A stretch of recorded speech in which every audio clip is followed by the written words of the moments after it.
America और चीन के बीच में छिड़े टैरिफ विवाद को लेकर मामला अब इतना आगे बढ़ चला है कि चीन अब नए विकल्पों की तरफ देखने लगा है और इन विकल्पों में चीन के सामने एक पसंदीदा नाम हमेशा की तरह से भारत सामने आया है। इसके पीछे के कई कारण हैं। हाल के दिनों में भारत और चीन के रिश्तों में साल 2020 की घटना के बाद से सुधार देखने को मिल रहा है।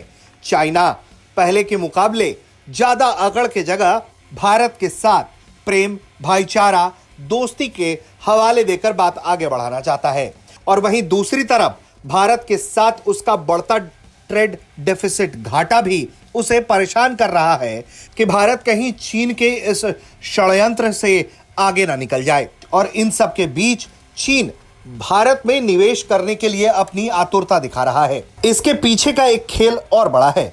दरअसल चीन के निवेश को भारत संयमित रखना चाहता है। वहीं चीन चाहता है कि भारत एक बड़ा बाजार है और वो अपने व्यापार का विस्तार भारत में कर सकता है। यही वजह है कि अब चीन की कई कंपनियां भारत में पहले के मुकाबले ज्यादा लचीला रवैया अपनाने को राजी दिखाई पड़ती है। पहली बात करें तो शंघाई हाइली ग्रुप की, जो चीन की एक बहुत बड़ी कंप्रेशर बनाने वाली कंपनी है। इस कंपनी ने टाटा के मालिकाना हक वाली वोल्टास के साथ फिर से एक ज्वाइंट वेंचर की बातचीत शुरू कर दी है। 2 साल पहले इन दोनों कंपनियों का एक ज्वाइंट वेंचर बनने वाला था जिसमें चीनी कंपनी की हिस्सेदारी 60% होने वाली थी, लेकिन सरकार ने मंजूरी नहीं दी। अब शंघाई हाइले केवल अल्पसंख्यक यानी कि माइनॉरिटी हिस्सेदारी रखने को तैयार है, जो कि वो पहले बिल्कुल भी मानने को तैयार नहीं थी। चूंकि चीन पर भी दबाव है, इस बात को समझते हुए चीन भारत के लिए लचीला रुख अख्तियार कर रहा है।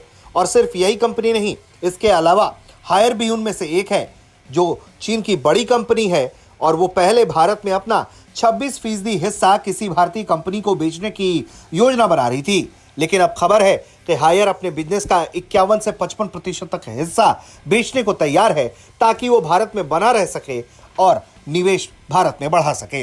यानी कि चीनी कंपनियां भारत की शर्तों को मानने को राजी दिखाई पड़ती हैं, चाहे वो माइनॉरिटी स्टेक हो या टेक्नोलॉजी शेयर करना हो। भारतीय बाजार के एक्सपर्ट्स मानते हैं कि दरअसल चीन पर बढ़ता दबाव और भारत की सजगता चीन को परेशान कर रही है, क्योंकि जिस तरह से भारत और चीन के बीच में ट्रेड डेफिसिट बढ़ रहा है, उसे लेकर वाकई में भारत इस मंथन पर जुटा है कि कैसे वो अपनी चीन पर निर्भरता कम कर सके। ऐसे में चीन अब निवेश के नए नए रास्ते अपना रहा है और यही वजह है कि जो कंपनियां पहले भारत में अपनी हिस्सेदारी भी माइनॉरिटी रखने को राजी नहीं थी, वो टेक्नोलॉजी देने से लेकर तमाम सुविधाएं भारत को देने को राजी हो गई हैं। कुछ उदाहरण भी हमारे सामने आते हैं, जिसमें पीजी इलेक्ट्रोप्लास्ट है, जो एक भारतीय कॉन्ट्रैक्ट मैन्युफैक्चरिंग कंपनी है।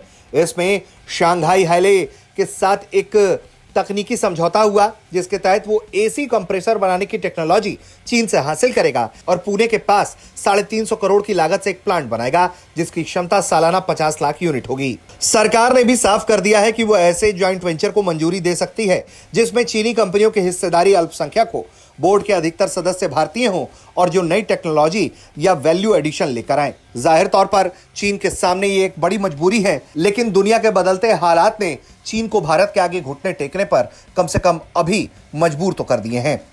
ब्यूरो रिपोर्ट, भारत तक।